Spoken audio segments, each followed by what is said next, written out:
నమస్తే అందరికీ. మనం ఈరోజు మాట్లాడుకునే టాపిక్ ఏంటంటే బాడీలో ఎన్ని షేప్స్ ఉంటాయి, లైక్ ఎన్ని కైండ్ ఆఫ్ కేటగిరీస్. ఒకటి ఎక్టోమార్ఫ్, ఇంకోటి మెసోమార్ఫ్, ఇంకోటి ఎండోమార్ఫ్. దానిలో మొదటిగా ఎక్టోమార్ఫ్. ఎక్టోమార్ఫ్ ఏంటంటే ఇది చాలా బక్క ఉంటారు వీళ్ళు ఏంటంటే ప్రోటీన్ కన్స్యూమ్ ఎక్కువ చేయాలి, like sweet potato, chicken, dal rice, curd ఇట్లాంటివి ఎక్కువ తీసుకోవాలి. హై ప్రోటీన్ మెయింటైన్ చేయాలి. కానీ వీళ్ళకున్న అడ్వాంటేజ్ ఏంటంటే aesthetic body physique, like aesthetic physique maintain చేస్తారు. బక్క ఉన్నా కానీ వీళ్ళకి ఇది ఒక అడ్వాంటేజ్ ఉంది. నెక్స్ట్ వచ్చేసి మెసోమార్ఫ్.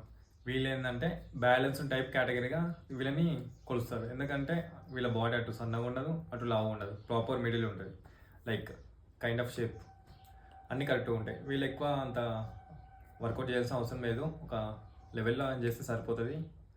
మంచి డైట్ ఫాలో అయితే సెట్ అయిపోతుంది. And finally endomorph. వీళ్ళు ఏంటంటే చాలా లావు ఉంటారు. వీళ్ళు ఈజీగా ఫ్యాట్ని గెయిన్ చేయగలుగుతారు, కానీ లూజ్ చేయడమే చాలా కష్టం మావా. కాకపోతే వీళ్ళు ఫుల్ బాడీ పైన కాన్సన్ట్రేట్ చేసారంటే సెట్ అయిపోతుంది. కన్సిస్టెన్సీ ఎక్కువ ఉండాలి, కాకపోతే అది మెయింటైన్ చేయడం కష్టం అనుకో, కానీ అనుకుంటే అవుద్ది. Thank you for watching the video.